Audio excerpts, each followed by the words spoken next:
諸子道連れもご縁なれば我の国の将軍および四皇街道を討つ戦にどうか助立ち願いたい。カイドウを倒したい。よくわかった。テイクも同盟だ。俺たちは。Halo para nakama, semoga kalian baik-baik saja. Ya sebelumnya Mimin mohon maaf karena akhir-akhir ini Mimin jarang upload video. Dikarenakan akhir-akhir ini Mimin sibuk sama urusan pribadi. Oke dah, karena Mimin udah lama nggak bahas chapter One Piece, langsung aja kita bahas chapter 1067. Tapi sebelum masuk ke chapternya, kita akan bahas dulu chapter-chapter kemarin. Jadi ceritanya di chapter kemarin yaitu chapter 1066, kita diperlihatkan banyak banget pembahasan mengenai abad kekosongan. Tapi yang gak banyak-banyak amat sih, tapi ya lumayan lah. Yang mana Pulau Egghead, pulau yang katanya pulau dari masa depan. Dengan teknologi canggih di dalamnya, ternyata itu adalah replika kecil dari kerajaan kuno yang ada 900 tahun yang lalu. Kalian bisa bayangkan gimana canggihnya teknologi-teknologi pada saat itu. Nah, kenapa kerajaan yang begitu canggih pada saat itu bisa kalah? Kalau yang kita tahu kan ya, dulu ada 20 aliansi kerajaan yang berusaha menggulingkan kerajaan kuno itu. Tapi kan ya kita nggak tahu 20 kerajaan itu bisa ngalahin kerajaan kuno dengan cara apa. Dan karena 20 kerajaan itu sudah menang, mereka membuat pemerintah dunia dan mereka menghapus seluruh kerajaan kuno tersebut. Di chapter kemarin juga kita diperlihatkan wujud asli dari Dr. Vegapunk. Nah, Dr. Vegapunk ini dulunya adalah temannya Dragon. Di chapter kemarin juga kita dikasih tahu motif Monkey D. Dragon membuat pasukan revolusi. Ya kalian juga udah pada tahu lah apa-apa yang terjadi di chapter sebelumnya. Dari mulai Vegapunk sama Dragon kenal Dr. Clover, buku-buku yang ada di Ohara, Jaguar the Soul masih hidup, banyak banget dah. Oke dah, langsung aja kita masuk ke pembahasannya. Chapter 1067 ini berjudul Punk Record. Yang dari judulnya aja kita sudah tahu pasti chapter ini akan berfokus pada kisah Dr. Vegapunk. Sedangkan di cover story kali ini menunjukkan Vinsmoke Jaji dan Caesar Clone sedang bertengkar. Pada awal chapter melanjutkan cerita di chapter sebelumnya yang mana Luffy, Chopper dan Jinbe serta Bonai yang bertemu Dr. Vegapunk yang asli. Bonai di sini menanyakan kepada Dr. Vegapunk kenapa kepala dia bisa sangat berbeda dengan dulu. Dulu kepala Vegapunk sangat besar seperti lampu bolham. Dr. Vegapunk menjawab karena kepalanya sudah tumbuh besar, dia memotong kepalanya sendiri. Sedangkan kepala Dr. Vegapunk yang saat ini terdapat sebuah potongan apel yang berfungsi sebagai antena yang menghubungkan data-data melalui psikisnya. Jadi walaupun Dr. Vegapunk sudah memotong kepalanya, ia tidak kehilangan kecerdasannya. Dan di atas Pulau Egghead juga diperlihatkan sebuah cangkang telur yang cukup besar yang bernama Punk Record. Cangkang telur itu adalah cangkang otaknya Dr. Vegapunk. Cangkang itu juga yang digunakan Dr. Vegapunk untuk mensinkronasikan pengetahuannya dan pengalamannya kepada keenam cloningannya. Di sini Luffy yang memang pintar tidak paham sama sekali apa yang dikatakan oleh Dr. Vegapunk. Vegapunk juga mengatakan kalau seandainya umat manusia ikut memperbarui Punk Record, bukan tidak mungkin jika nantinya Punk Record akan menciptakan lautan pengetahuan yang lebih luas dari otaknya. Dan nantinya suatu saat nanti Punk Record ini akan diakses oleh semua orang di dunia agar ilmuwan-ilmuwan lain bisa mempelajarinya. Di sini juga diketahui kalau Dr. Vegapunk adalah pemakan buah iblis. Ia memakan buah iblis Nomi atau buah iblis otak. Yang mana pemakan buah iblis ini mempunyai kapasitas otak yang tidak terbatas dan dapat mengingat setiap detail pengetahuan. Akan tetapi setiap bertambah pengetahuan yang dimiliki oleh Dr. Vegapunk, kepalanya juga akan semakin membesar. Buah iblis ini memang sangat pas dengan Dr. Vegapunk, yang mana Dr. Vegapunk yang sudah jenius sejak lahir ditambah ia memakan buah iblis ini, emang perpaduan yang sangat mantap. Panel kemudian menunjukkan Bonai terlihat sangat kesal kepada Dr. Vegapunk. Bonai juga menganggap Dr. Vegapunk adalah orang yang rela mengorbankan segalanya hanya untuk ilmu pengetahuan. Ia juga sampai menodongkan pedang kepada Dr. Vegapunk.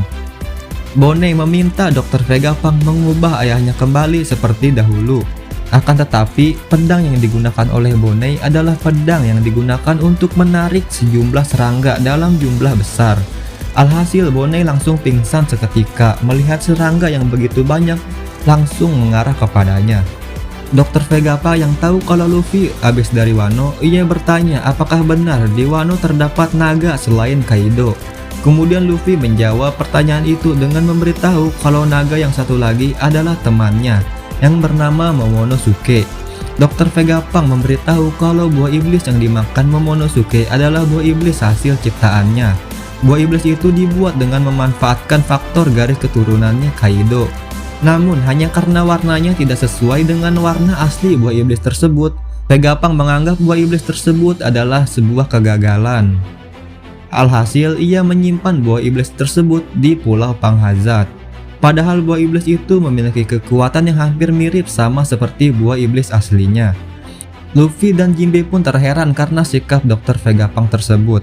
Bukan hanya jenius, Dr. Vegapunk juga ternyata orang yang perfeksionis. Panel berpindah menunjukkan robot besar yang ada di chapter sebelumnya.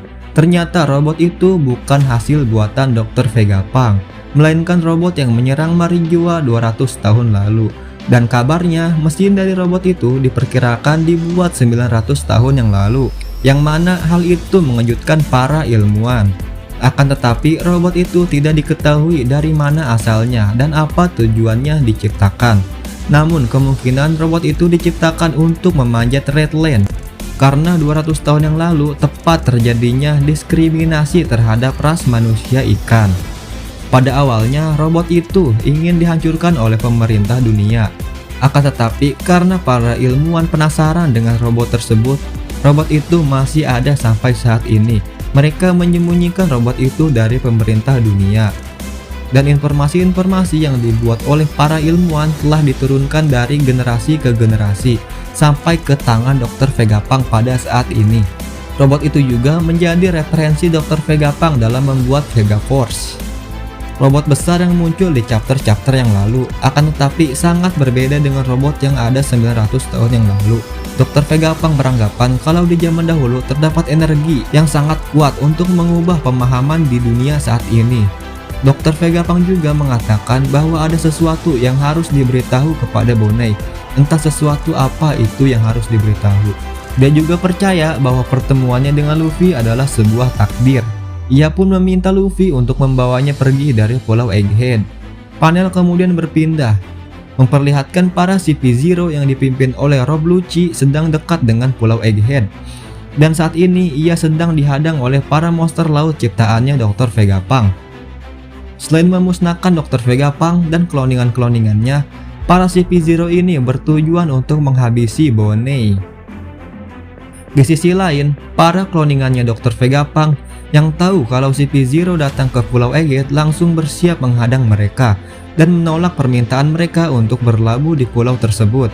Panel kemudian berpindah lagi menunjukkan para anggota revolusi yang ada di Pulau Kamabaka yang sedang memperbaiki Kuma, yang mana dapat disimpulkan bahwa misi Sabo dalam menyelamatkan Kuma di Marinjoa telah berhasil. Akan tetapi nasib Sabo saat ini yang masih menjadi pertanyaannya. Akan tetapi Kuma bertingkah aneh yang membuat para pasukan revolusi merasa ada yang tidak beres dengan Kuma. Dan benar saja Kuma langsung berlari meninggalkan pasukan revolusi. Apakah Kuma sadar kalau anaknya Bonai dalam bahaya karena jadi incaran CP0? Makanya dia sangat ingin pergi dari tempat itu. Ya, kita tunggu saja jawaban pastinya nanti. Tapi di sini Dragon langsung memerintahkan bawahannya untuk menghentikan Kuma. Dragon berteriak ke arah Kuma, "Mau kemana kamu, Kuma? Tetaplah di sini. Mulai dari sini, perang kita sebagai pasukan revolusi akan segera dimulai."